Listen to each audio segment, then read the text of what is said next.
let's talk about the Suicide Squad. Now, we talked about this a couple months ago. There was a leaked kind of, format for the films, the DC Universe films that are going to come out. Then, a couple weeks ago at New York City Comic Con, they had an even bigger one, but 90% of those were untitled. And then, just last week at an investors meeting, they gave titles to each one of those movies. Now, we'll talk about all the other movies, like the Justice League 1, 2, Green Lantern in 2020, and all that next week. But this week, I really wanted to focus on a movie that I think is going to be able to take the DC Universe in a direction that's going to totally differentiate them from what Marvel's doing, and that is the Suicide Squad movie. And the Suicide Squad, if you don't know about them, is actually a group of supervillains, imprisoned supervillains, that are taken by the U.S. government and sent on these black op missions, impossibly hard missions that you're likely not going to survive. Hence the name Suicide Squad. Now, in the comics, that's a pretty gruesome name for a comic book group. Yeah, well, edgy. It is kind of edgy, yeah. And I think it started in the '60s too. The 1959 was the first one, and then it had a couple comics, and then went away, and then came back in the late '80s where it really started taking off. But the Suicide Squad has a revolving door of different villains. Now, it really started as a way because a lot of them keep dying. We're not going to spoil anything. I don't know. I'm sure. We just called them the Suicide Squad. Come on. Yeah, now. I'm sure a bunch of them die. But it's in the '80s. It really it was really meant to bring some of the the lesser known, more eclectic villains and kind of show them a little bit more. Kind of give them a bigger name. And so one of the cast, Deadshot. Deadshot. Everybody knows about Deadshot now. But before Deadshot was appearing in the Suicide Squad comics, people just were like, who's that guy? Oh, he fought Batman once or twice? Oh, okay. But then you have people like Captain Boomerang, still a little lesser-known one. Harley Quinn was actually... Captain Boomerang! But you had Clock King, who came out of that one, Plastique, Bronze Tiger, Deathstroke was actually part of it for a time, but... So it was kind of a way of saying, all right, here's some villains, and it also served another purpose in the DC universe because these villains were working off their time in jail by doing these missions for the U.S. government.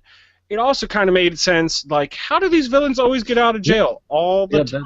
That is a question. I mean, you usually assume that they've escaped or something, or they played some trickery. I have seen some comics where... there's some legal trickery that goes on to get people out or whatever. They throw out all the evidence because the superhero didn't follow proper protocol or something like that. Things like that. Or he didn't appear to really accuse him, whatever it is. Yeah. So I've seen that kind of thing. But you're right. Some of them do go to jail, and it's like, why did they get out? Well, how did you get out? What are you doing? What's going on if these villains are just breaking out all the time? You'd think that they would figure something out about. We need a new prison system, So super high security prison. We should just throw them in the ocean. It kind of helps make the comic books, a little bit more realistic with some of these villains that keep coming out and everything. But so they're in talks right now. Well, they're past talks. They've already signed a director, and they're in talks with several different actors to actually play roles in this one. Now, David Ayers is set to direct the Suicide Squad movie. Now, if you don't know who David Ayers is, he's a great writer and director. He wrote things like Training Day, the first Fast and Furious. He wrote the screenplay for U-571, which was a great World War II submarine movie. But he also directed movies like the newest movie, Fury, which he also wrote. End of Watch, if you ever saw that one, that was a really good one. He also wrote that one. He directed it. Street Kings, mediocre. Harsh Times, mediocre. Now, his one really, really bad movie that he wrote and directed on his resume was Sabotage, and that was an Arnold Schwarzenegger movie, and it was not. I don't even remember that one. Yeah, it was bad. It just came out last year, too. It was bad. That's a horrible movie of the week. It might have gotten one Chewbacca Chainsaw if I had rated it. But I already watched it a long time ago, and I don't need to torture myself with it again. In fact, actually, I'd rather watch that one for 24 hours than watch Detention again. I'm just going to put that out there. But so you have really big actors, actually, that are rumored to play this. Will Smith is in talks to sign on. I don't know which role he'll play. Tom Hardy. He's been in talks for a bunch of just odd projects lately. like in the last few years. I mean, You know what? I really think Will Smith should be a superhero. Now, if I had to pick a he was super, already in a superhero comic, remember? Or not Hancock comic, doesn't but count. yeah.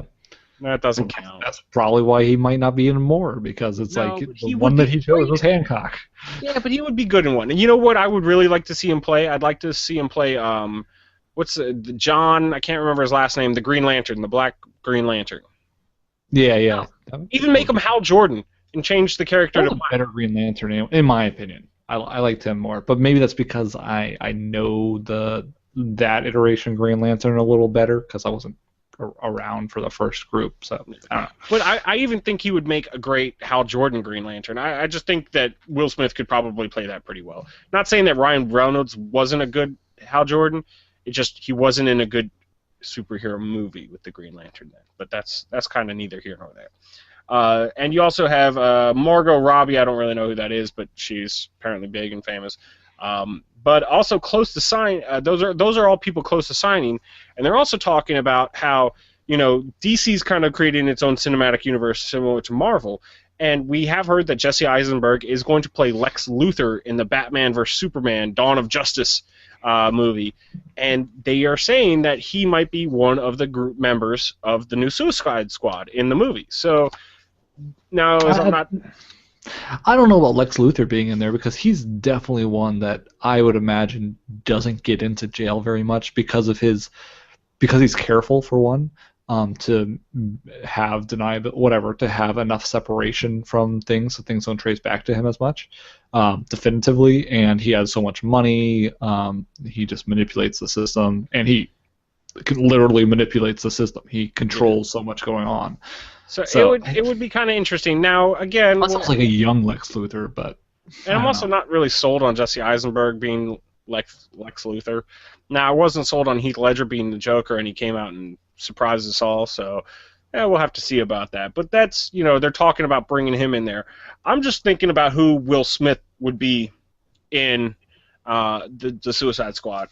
Now, I guess he could be Bronze Tiger. That's a regular recurring one, and that's kind of normally you had Marvel rip off DC. I think this is one of DC's rip offs of Marvel because it was a Wolverine. Like he didn't have a healing factor or anything like that, but he had like Wolverine claws.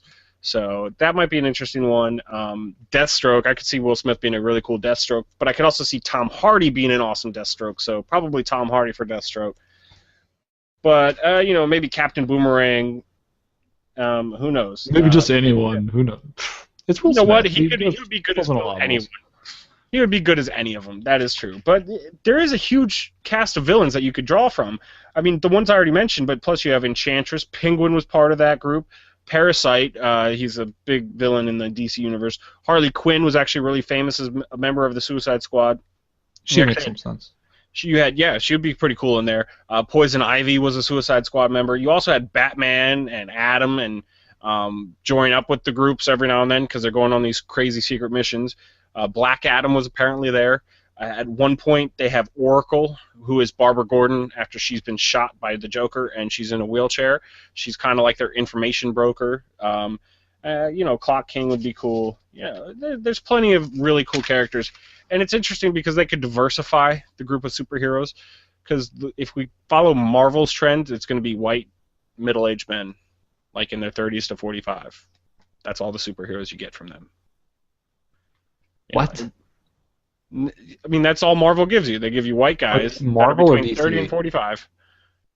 And DC would be able to diversify by giving you some black characters, some female characters, some younger characters, some older characters. Marvel has all that. It's called X-Men. It's called just X-Men. Name one lead X-Men character. We have blue people, okay? All right, name one major X-Men character that is not between 30 and 45 and is not white. Like major character in one of those movies. Jubilee. Major characters in one of the movies. Major. We're not talking about the comics. We're talking about the movies. The comics, yes, is diverse. No, I was talking about the movie universe. You have Thor. You have Iron Man. You have Captain America. Those are the headliners. You have Hulk. Then they throw in Scarlet. Still, X-Men. Hawkeye. I mean, again, X-Men, and even in the X-Men movies, who was the main characters of the X-Men movies? You had Wolverine. You had a middle-aged, both. You had the old versions. Also, you had the younger versions of Magneto and Professor X, both white guys. Storm. She was a sub-character at best. She was never really a lead character. I mean, What's her face? Mystique. She's blue. okay, fine. But She's blue, and she was young for a lot of it. I'm just saying, you didn't see much diversity out of the Marvel Cinematic Universe. When they do have a lot of diverse characters. We can agree. Yeah. They do have a ton of diverse characters in Marvel. Looks like DC... I thought you were talking about just like the comics in general, because we're not talking about something that's come out yet. No, we don't know. We're talking about the movie universe. I was talking about the movie universe. Okay. So I think this will be a really cool vehicle to start seeing, a lot of cool characters coming from a lot of different backgrounds, which, hey, it's a giant world out there. Everybody watches these movies, so it'd be cool to see. But yeah, so I'm just excited about a Suicide Squad movie. Let us know what you think. Hit us up, comments down below. Who would be your perfect Suicide Squad team, and what parts would Will Smith and Tom Hardy play? Let us know. Hit us up, comments down below. Of course, at Where's My Face on Twitter, Where's My Face at gmail.com, Google Plus and Facebook. Always good ways of getting a hold of us. Let's take it.